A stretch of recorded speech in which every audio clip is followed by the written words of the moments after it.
One thing I really suggest doing if you're keeping walleye and stuff is bleeding them out before you clean them. So I'll just kind of show you how to do that. It's really easy. Really important open water. You can do it ice fishing too, but open water when you have a live well. What you do is you come down just right below the gills right here. And you just slit it with the throat. And you'll kind of know when you get through it all like that. What it does is their main vein that goes through here with all their blood, especially in a live well, even on the ice, it still works, but their blood will slowly leak out and it'll get all the blood out of the fillets. And when you fillet the fish out, you'll see a huge difference, the whiteness of the meat.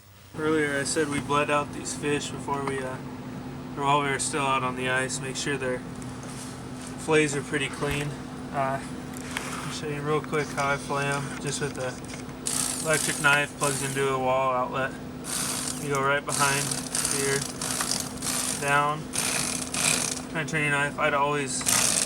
Personally I like filleting with electric knives over regular knives. They just go through, especially walleye, easier. So you just go down the tail. Remember, leave the skin on. Flip it over. Fillet it off the skin all nice and good. Now in Minnesota and most other states, yeah, leave a tag with skin on, like that, to identify the fish. You just leave it on like that, and then you got your fillet. Now all you gotta do is remove these ribs here. You go right behind them, and there's a dog right here. And then you got your fillet. See how clean it is? There's like no blood in it. That's why you bleed these out. So this is gonna be the cooking part of this little catch and cook off Upper Red Lake. In the video, we cleaned them up and stuff. This is what we're gonna do to cook them, nice white fillets. I actually like, in these fillets, I kind of like to split them. You can just twist them like this to split them in half. I just think they cook better. You probably do it with a knife, it's easier. But I'm lazy, so I'm going to do twisting it like that. And go ahead and twist a couple of these just to where they're in half. I can leave that one. So we just have a little bit smaller fillets to work with. They cook better, in my opinion. Split that one too. And then the next thing I'm going to do is go ahead and dry these off. Just not super dry, but dry enough to where I'm going to dry these off just so I think they cook better when they're dry. And the flour will stick on them a little bit. And they won't be as sometimes they get kind of mushy, or they'll get kind of slimy if you don't dry them off for a while. It's just a personal preference. You don't have to, but. So now we've kind of dried all these off. We got them pretty dry. I'm just gonna put them in a little Ziploc bag.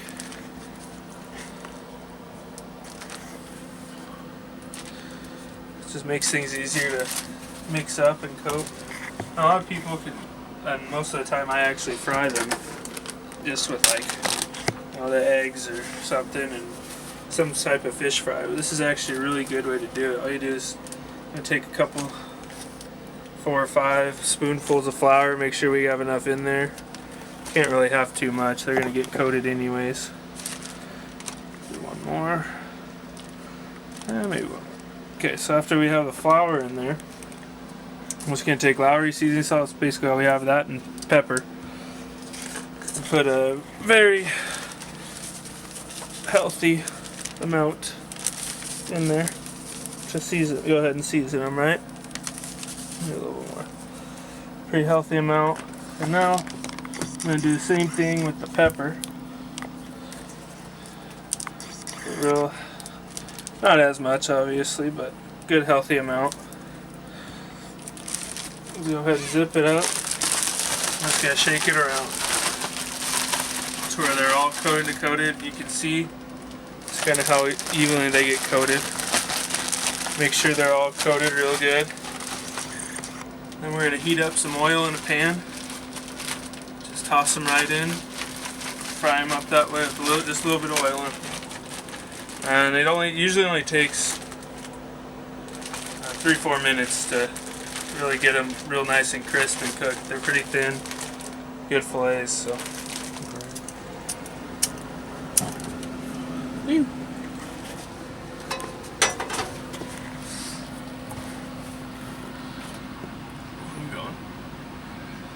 I'm going to put a little bit of oil in this pan now. Doesn't have to be too much. A little bit more. Just a little bit. Now the house we're in, actually, just because the ground's not real level, isn't perfectly level. So you see the oil kind of fading down towards the bottom. That's okay. Just kind of try to coat it as much as you can and not start a fire. Once this is heated up a little bit, this won't take very long. Not long at all. Doesn't really matter what tip you cook it at. I don't know what temp it is. What temp it's at. Yeah, all I know is when it's hot, when you can feel it. You want it on high though, or medium, or what? Yeah, I usually cook it between medium and high. You want it pretty hot for these. Okay, that's what I was anything asking. you're frying. And actually, it's pretty hot already. You'll see it kind of cackle in here as I put these in.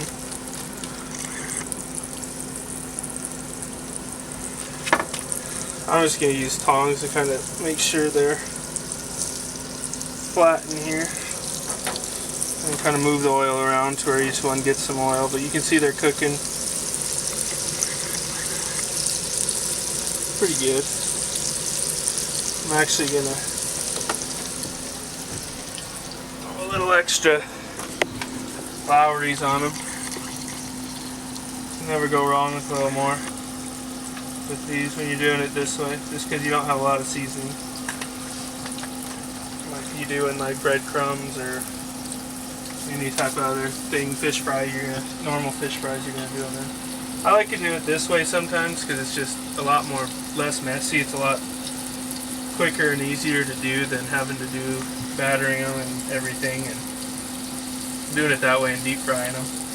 But you can see they're already cooking pretty quick. Alright.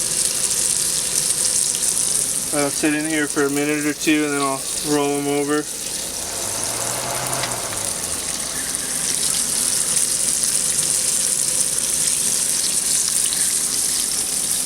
Another thing you'll see them is they'll kind of crinkle up. They'll shrink a little bit. That's just the moisture frying out of them. Cooking out of them.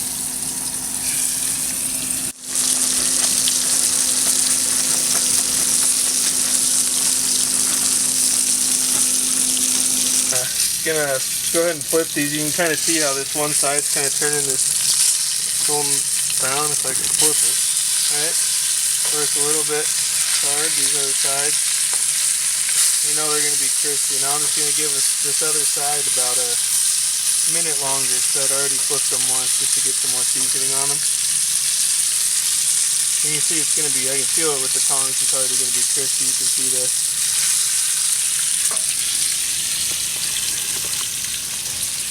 Another thing I like to do is after you take them out, is you can kind of pat off the grease so they're not super greasy. Some people like it like that. Sometimes I do, and you can salt them on the way out. Just a little bit of salt right on top as you take them out of the pan.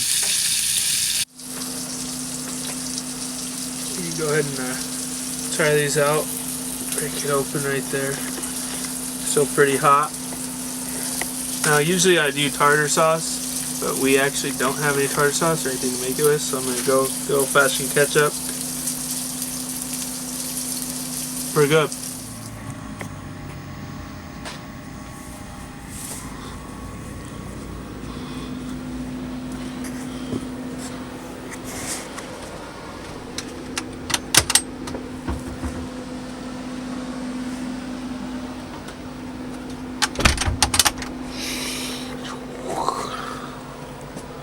Got bunk beds.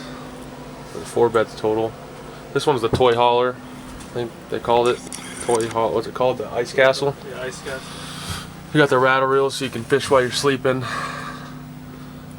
What is there? 8 of them in here, something like that, hanging from the ceilings. Got cable TV. Really, the only thing you don't have is running water. You've got a stove and all that. We stayed with RLK's Upper Red Lake Guide Service. Guy's name's Thad. Super cool dude.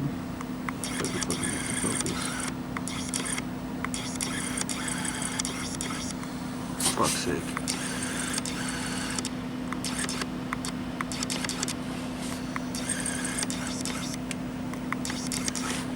Piece of cock.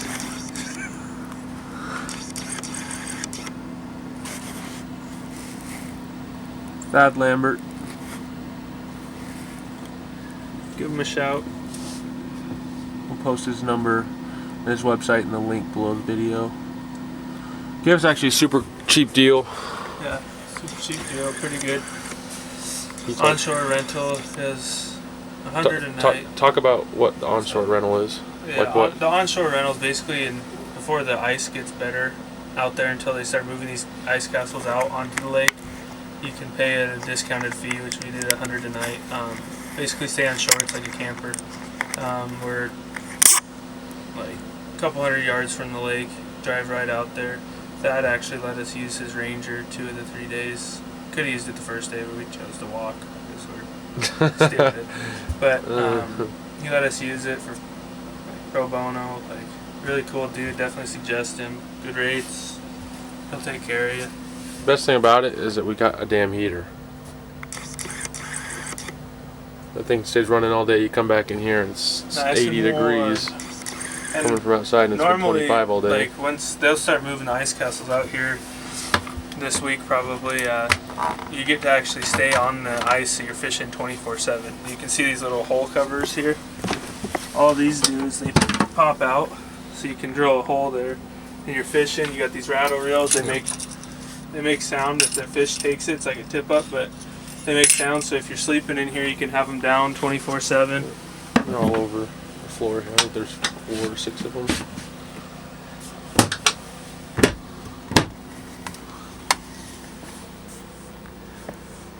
Yeah. Yeah. Pretty cool. Pretty cool gig. They also do it on Lake of the Woods too. Never been up there. Maybe one day. But